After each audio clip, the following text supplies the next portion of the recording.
Assalamualaikum warahmatullahi wabarakatuh.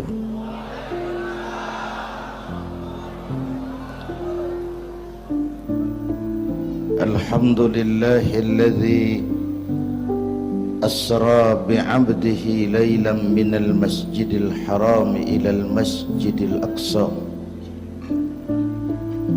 Wassalatu wassalamu ala Sayyidina Muhammadin wa ala alihi wa ashabihi ahli sidqi wa tuqa, amma ba'du. Para ulama, para habaib yang saya muliakan, wabil khusus Fadilatul Mukarram Sahibul Bait Kiai Haji Uji Turtusi, yang terhormat Bapak Wali Kota Tangerang Bapak Haji Wahidin Halim, hadirin hadirat ma'asyiral muslimin yang saya cintai.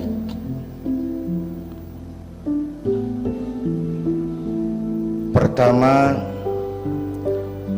Isra dan Mi'raj adalah peristiwa besar yang hanya bisa diterima dengan iman. Peristiwa ini bukan tidak masuk otak, otaknya kekecilan untuk memahami peristiwa sebesar Isra dan Mi'raj. Satu perjalanan yang sangat jauh ditempuh dalam waktu yang amat singkat. Menurut otak tidak mungkin, menurut kebiasaan tidak bisa,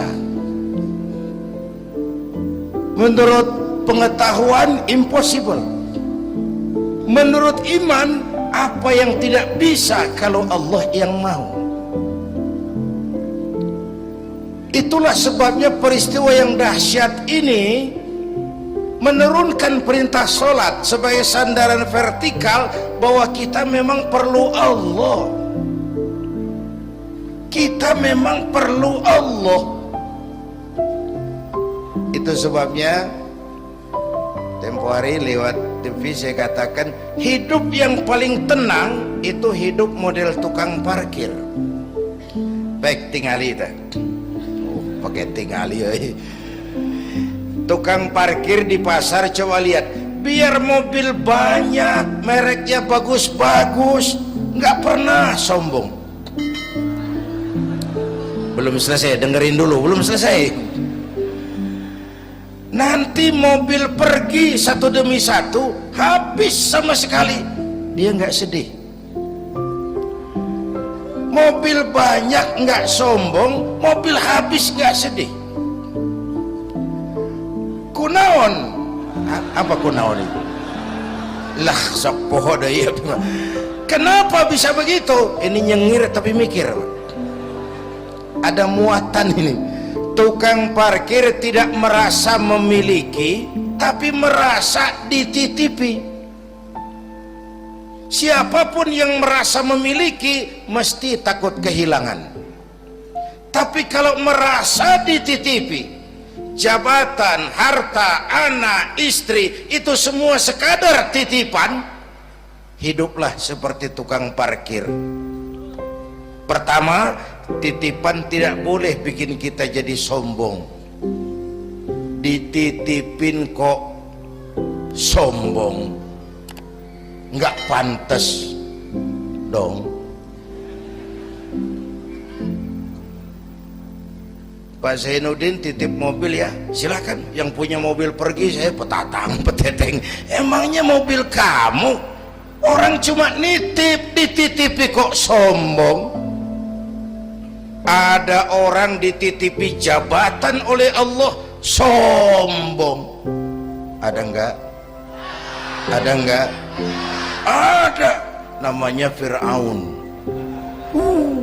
Itu pejabat-pejabat sombong, anak buah Fir'aun semua.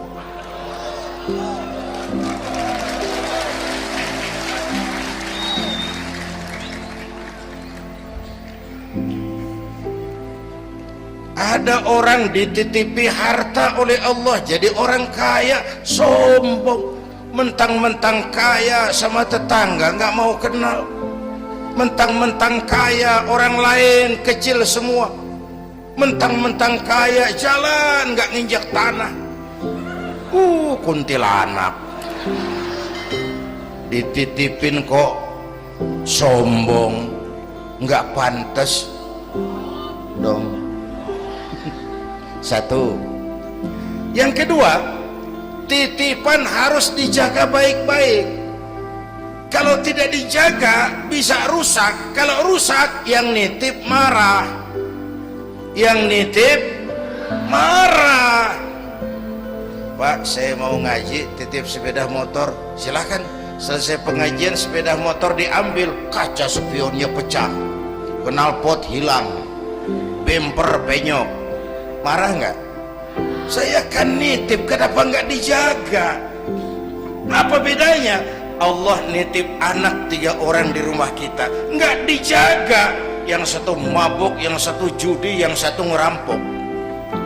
Yang nitip marah. Allah nitip harta kepada kita jadi orang kaya supaya bantu pesantren, bangun rumah sakit, bantu yatim, tolong yang lemah, bela yang perlu. Pelitnya 17 setan. Yang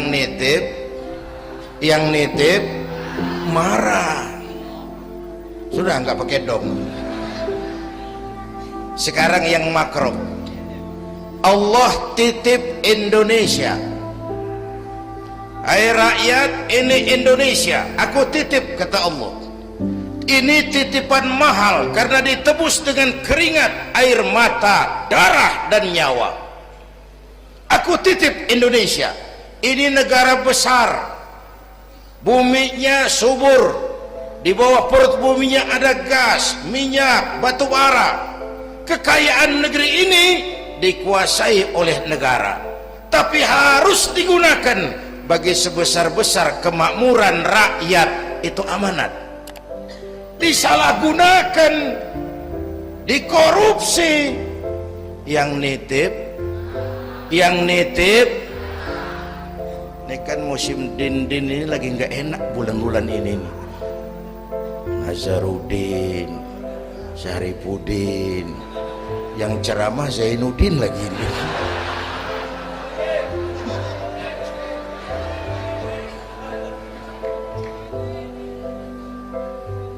Yang nitip marah. Kalau yang nitip marah, dia suruh makhluknya yang lain negur kita. Makhluknya yang lain diperintah negur kita. Siapa? Merapi, batuk,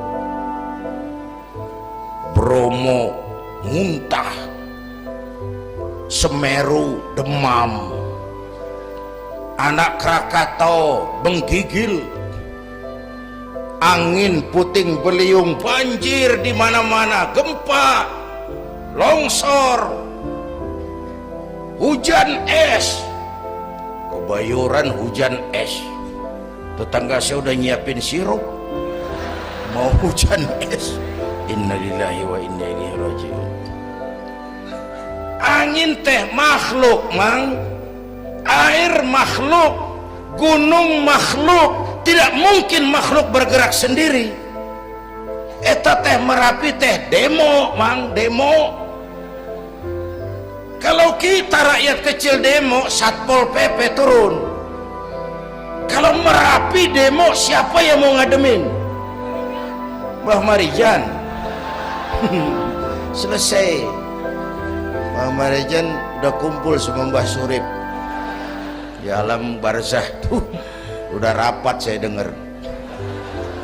Kata Mbah Surip, tenang saja Mbah Marijan, tak gendong, aman.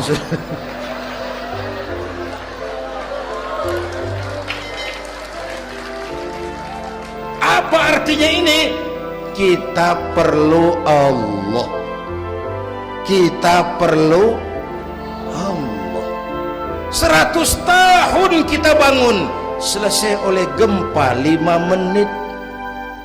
Itu Jepang negara maju, dihantam gempa, lumpuh 9,2 Richter, belum selesai tsunami, gelombang laut 10 meter naik ke darat, masih belum selesai, reaktor nuklir bocor, radioaktif gentayangan merenggut nyawa, terutama yang di Daiichi dan Fukushima. Fukushima tahu kan? Itu dari Cikupa ke kanan, ya dekat-dekat situlah.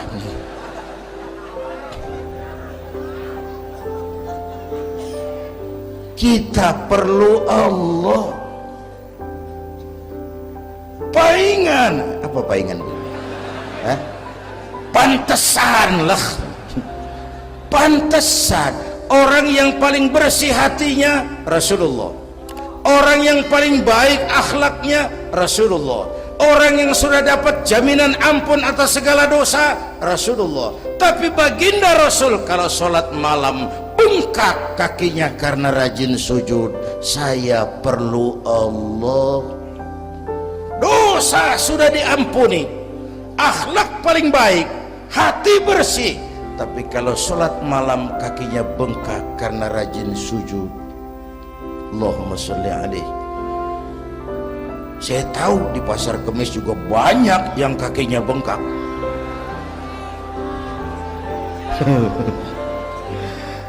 Kita perlu Allah. Itulah sebabnya dengan Isra Mi'raj turun perintah sholat agar kita punya senderan. Saya senderan ke tiang, tiangnya roboh, saya jatuh. Saya senderan ke tembok, temboknya ambruk, saya jatuh. Saya senderan sama orang kaya, dia jatuh miskin, saya selesai. Saya senderan sama jenderal, dia pensiun, saya selesai. Tapi kalau saya senderan kepada Allah, Allah tidak akan pernah miskin, tidak akan pernah berkurang kekuasaannya, tidak akan pernah lumpuh, dan seterusnya. Karena itu memperingati Isra Mi'raj, ayo dengan semangat memantapkan keimanan. Ini zaman entertain, orang pada pinter bikin bungkusan. Hati-hati sekarang banyak minyak babi cap unta. Sekarang ini kiai sama dukun tipis bedanya. Tuh kalau muncul di TV kadang-kadang kita bingung, kiai apa dukun sih? Pemburu hantu pakai sorban, ntar kiai gue suruh pakai helm. Atribut aja udah kacau sekarang. Ini zaman entertain, orang pandai bikin bungkusan. Maka kembali kepada ajaran agama, kita harus disiplin. Semua konsep agama muaranya disiplin. Syahadat apa? Disiplin akidah. Saya bersaksi tidak Tuhan selain Allah. Kalau begitu, saya tidak akan menyembah kecuali hanya kepada Allah. Saya tidak akan menyekutukannya dengan sesuatu pun. Lalu saya bersaksi Nabi Muhammad utusan Allah, kemudian Nabi terakhir. Lalu tidak ada Nabi sesudah beliau, harga mati, titik. Disiplin. Berapa kali kita sudah dibohongi Nabi pandemi palsu? Mulai dari Ahmad Musodik, ya, pelatih badminton jadi Nabi. Innalillahi wa inna ilaihi. Dapat wahyu di Bogor, padahal di Bogor biasanya orang dapat talas, dapat wahyu. Ditangkap polisi 4 tahun dihukum. Selesai dia rancai kek Bandung, namanya Sayuti, tukang cukur. Ngaku dapat wahyu jadi nabi lagi, dan anehnya ada aja yang ikut. Selesai lalu pindah ke Jakarta, Lia Edan, ngaku Jibril, ditangkap di polisi, dihukum 2 tahun, 3 bulan lalu sudah bebas. Ditangkap, paling hebat polisi kita, bukan cuma teroris, Jibril. Di mana di dunia ada polisi nangkap Jibril kalau bukan?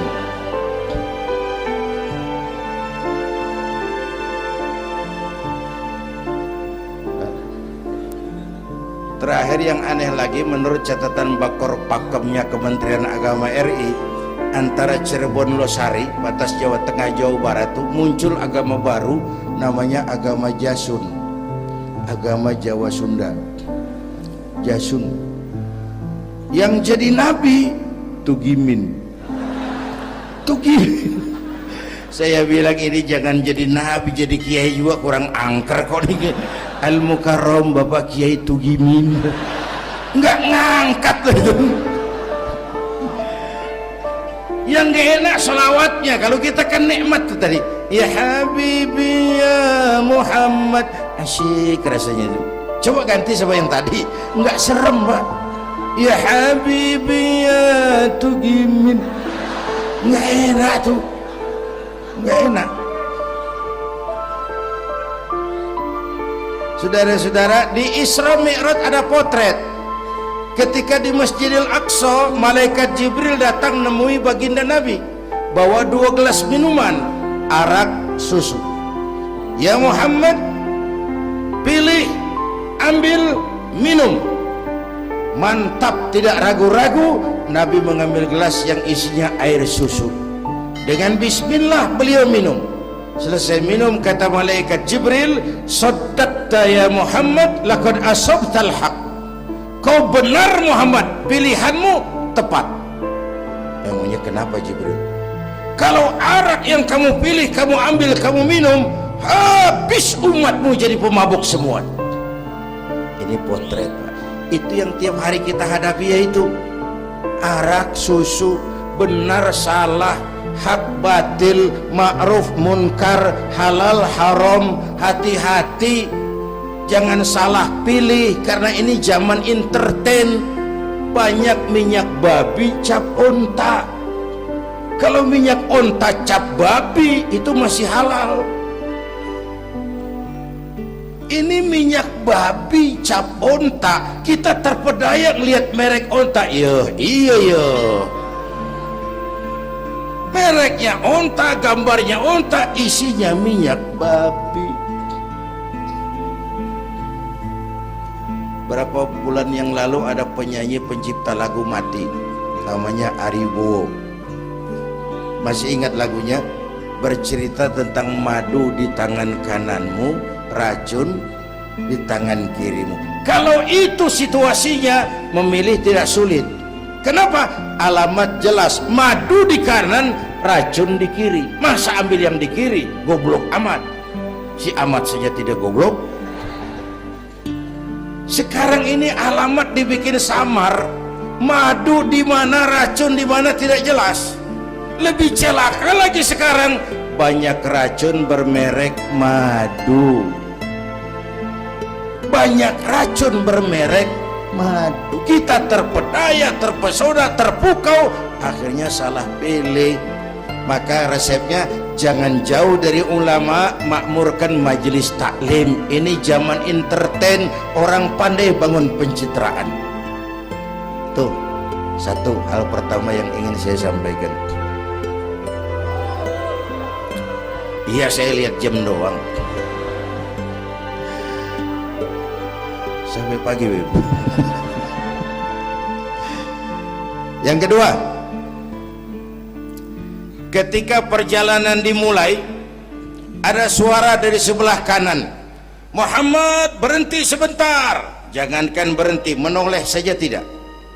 Kanan selamat dari kiri, Muhammad berhenti sebentar, menoleh pun tidak. Kanan kiri selamat dari arah depan. Ada perempuan tua, pakaiannya menyolok, lipstiknya tebal, nenek-nenek pakai blue jean.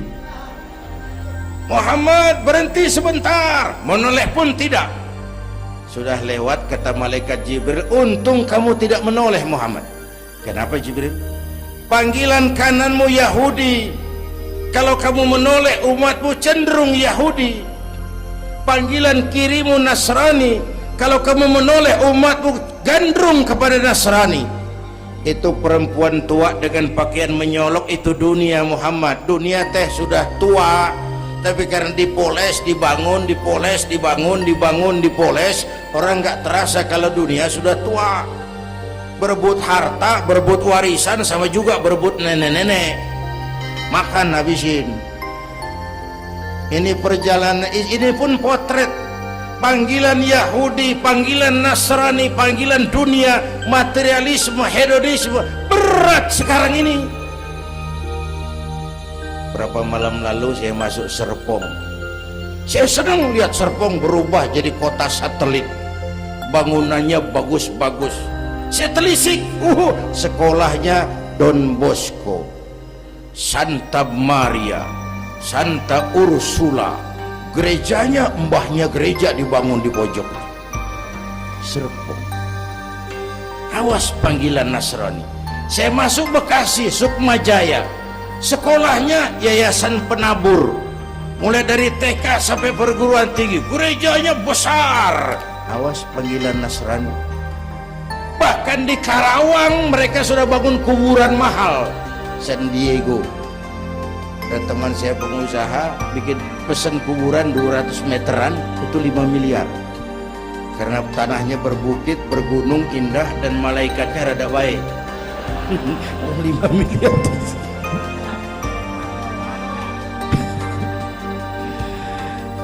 Panggilan Yahudi, siapa mau bantah? Yahudi itu menguasai ekonomi dunia. Di Amerika itu tidak ada orang bisa masuk Gedung Putih jadi presiden tanpa dukungan Yahudi. Menentukan. Bahkan roda ekonomi dunia sekarang ini diwarnai oleh Yahudi. Israel itu Amerika kecil, Amerika itu Israel besar. Lalu panggilan Nasrani dengan segala gaya dan dana, dan terakhir panggilan materialisme dunia, panggilan hedonisme, panggilan materialisme. Menghadapi panggilan-panggilan ini, ayo kita umat Islam luruskan saf, rapatkan barisan, jangan jauh dari ulama, makmurkan majelis taklim. Itu yang kedua.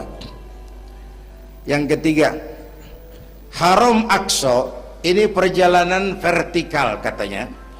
Aqsa Aras ini perjalanan vertikal.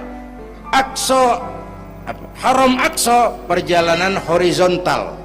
Aqsa Aras perjalanan vertikal. Hablum minan nas, hablum minallah. Isra Mi'raj mau ingatkan kita, semua kita perantau di dunia ini. Perantau harus pulang. Orang yang selesai merantau di dunia disebut telah pulang ke rahmatullah. Kenapa pulang? Perantau, nggak boleh netep.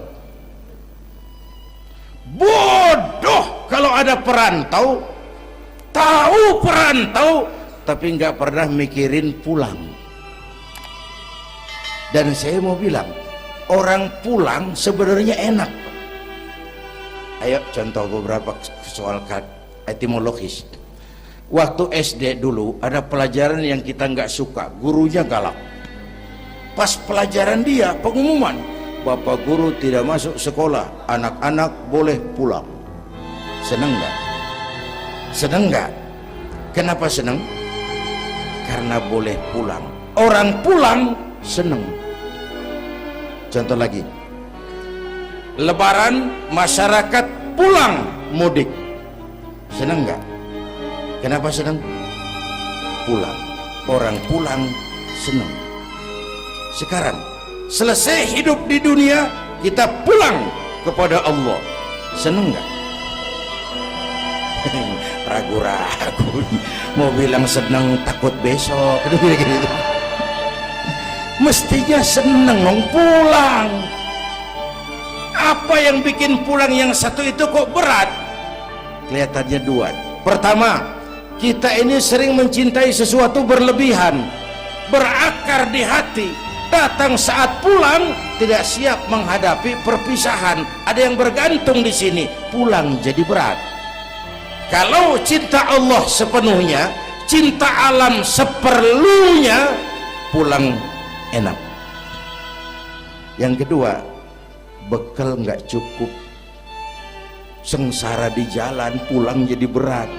Nggak punya bekal kok pulang, itu nekat. Belum sempet sholat modar, loh kok berani amat nggak punya bekal pulang. Kalau bekal cukup, pulang itu menyenangkan. Karena apa? Itu satu keharusan. Iya, kalau umat-umat terdahulu umurnya relatif panjang. Kalau kita ini mencontoh baginda Rasul, beliau wafat umur 63 itu standar. Kalau mencontoh Nabi, jatah kita 63.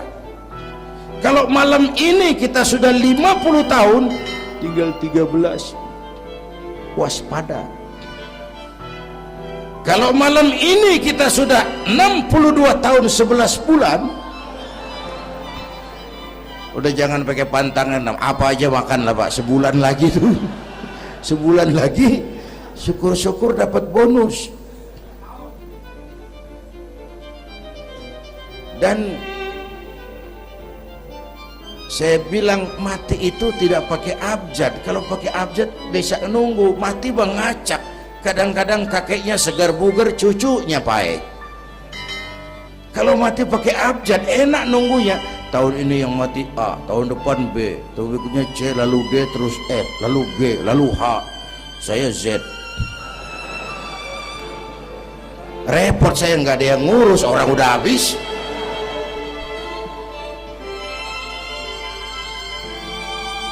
Bapak Ibu hadirin, malah aneh.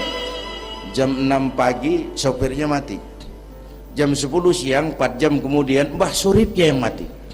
Sebelum mati dia pesan sama teman saya W.S. Rendra, Mas, saya kalau mati tolong dikubur di bengkel teater Depok.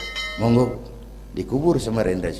Belum seminggu Rendranya ngikut, mati. 1 bulan sebelum Rendra, lebih dahsyat lagi, Michael Jackson mati. The King of Pop, raja pop dunia, mati. Apalagi penyanyi keroncong, lebih mati lagi. Ada hidup sesudah mati, ada akhirat sesudah dunia. Semua kita perantau, dan perantau harus pulang. Bapak Ibu hadirin yang saya hormati, oleh karena itu, dengan semangat itu, ayo kita tingkatkan ibadah kepada Allah Subhanahu. Penutup, Isra Mi'raj itu filter. Setelah terjadi peristiwa itu kelihatan, yang beriman makin mantap, ini golongan Abu Bakar Siddiq. Yang kafir makin kurang ajar, ini golongan Abu Jahal, Abu Lahab, Abu Sufyan, dan abu-abu lain kumpul di situ. Yang ragu-ragu kafir lagi. Ini kristalisasi.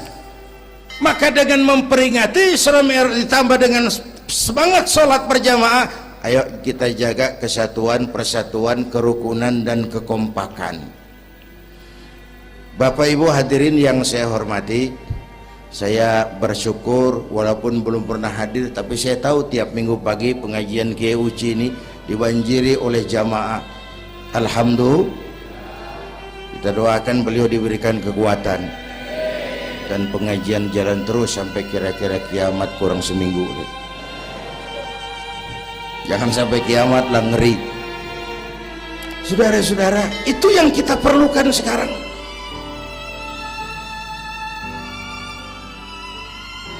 Menjaga semangat kebersamaan seperti diajarkan di masjid ini. Coba tinggali akhlak masjid. Siapapun masuk masjid, copot sendal, buka sepatu. Kenapa? Tidak ada warga kelas 1 di sini. Semua sama di depan Allah. Ini masyarakat yang mau kita bangun. Lurah masuk masjid, buka sepatu, rah. Camat masuk masjid, buka sepatu, mat. Wali kota masuk masjid, buka sepatu. Ini Pak yang ngomong dia tuh. Sembarangan tak.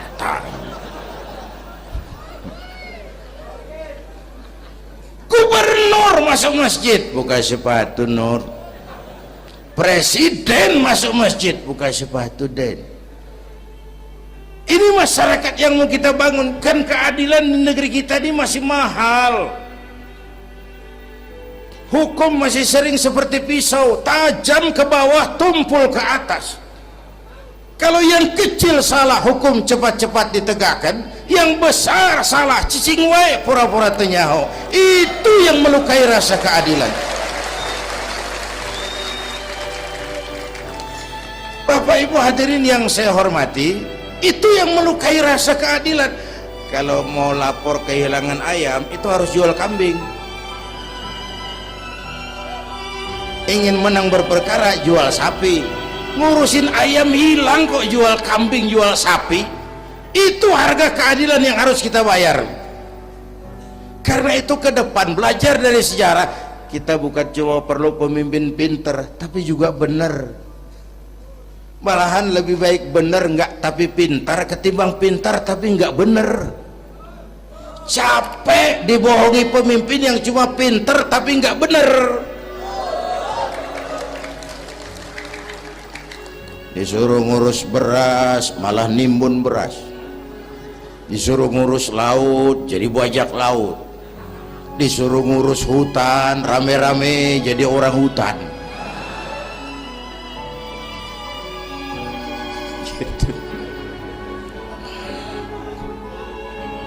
Kita rindu munculnya sosok-sosok macam Umar bin Abdul Aziz. Punten nih, itu Umar bin Abdul Aziz waktu terpilih jadi khalifah, yang pertama diucapkan innalillahi wa inna ilaihi raji'un. Terpilih jadi presiden, bukan alhamdulillah, innalillah. Pagi dilantik, malam pesta. Pesta apa? Dangdut? Enggak, pesta air mata. Di mana? Di mihrab dalam masjid, sujud sambil berlinang air mata. Istrinya tanya, "Bang?" "Iya sayang."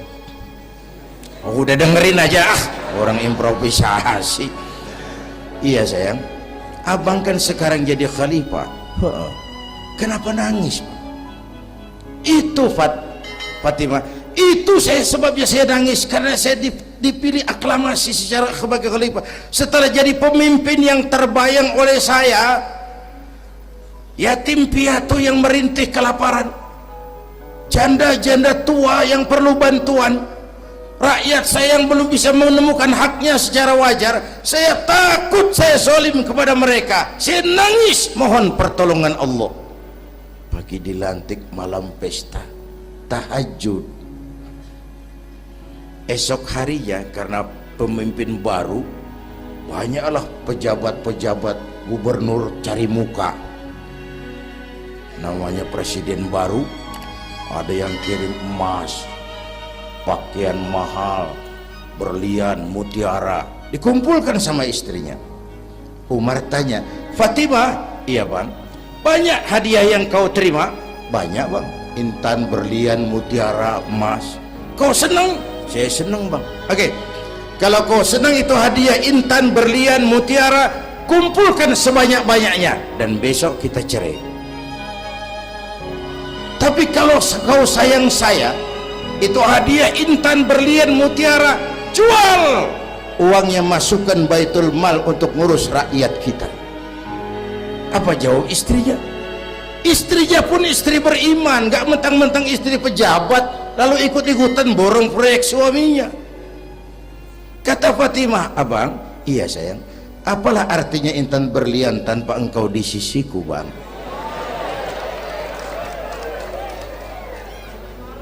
Jual sajalah, jual untuk ngurus kepentingan rakyat.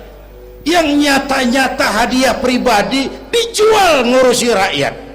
Jangan yang sudah nyata-nyata milik rakyat masih disunatan.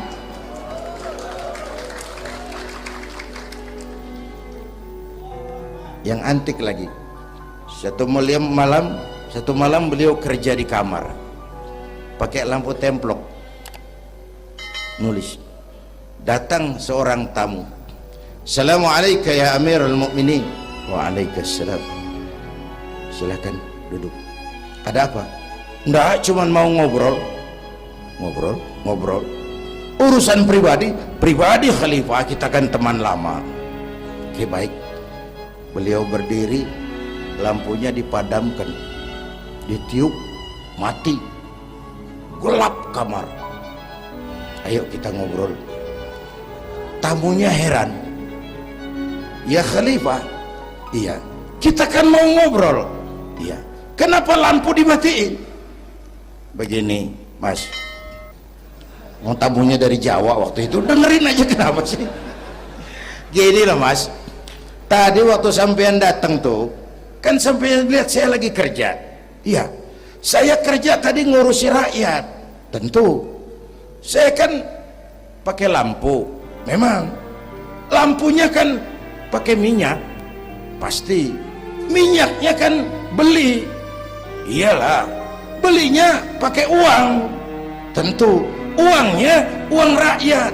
Kita mau ngobrol urusan pribadi, nggak usah pakai minyak rakyat Mas. Ayo ngobrol sampai subuh ini.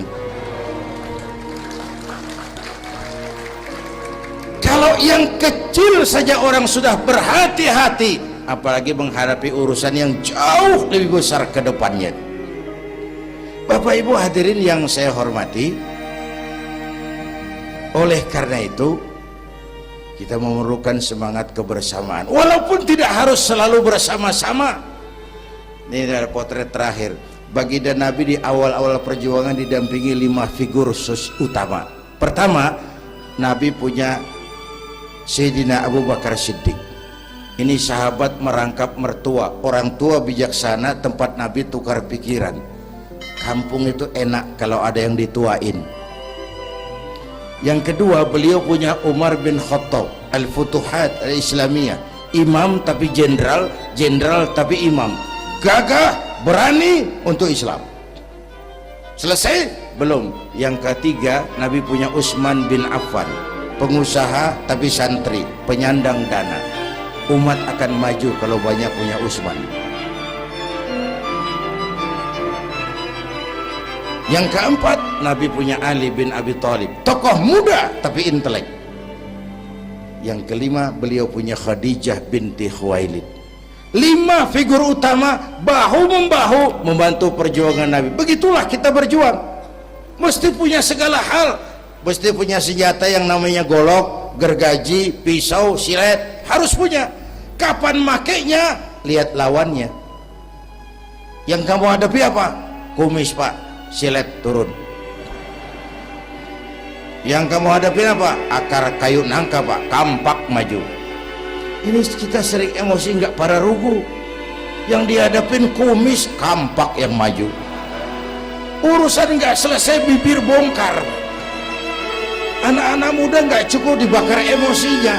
Berani harus, nekat jangan. Berkorban siap, konyol nanti dulu. Mati syahid, ayo. Mati sangit, jangan. Berani sama nekat tipis loh bedanya. Berani harus, nekat jangan. Berkorban siap, konyol nanti dulu. Bapak Ibu hadirin yang saya hormati, dengan semangat kebersamaan saya yakin kita bisa berbuat lebih banyak. Inilah barangkali sekelumit ikut tasyakur saya. Mudah-mudahan ada manfaatnya buat kita semua. Lebih kurang mohon maaf. Usikum wa iyaya bitaqwallah. Aqulu qawli hadza wassalamu alaikum warahmatullahi wabarakatuh.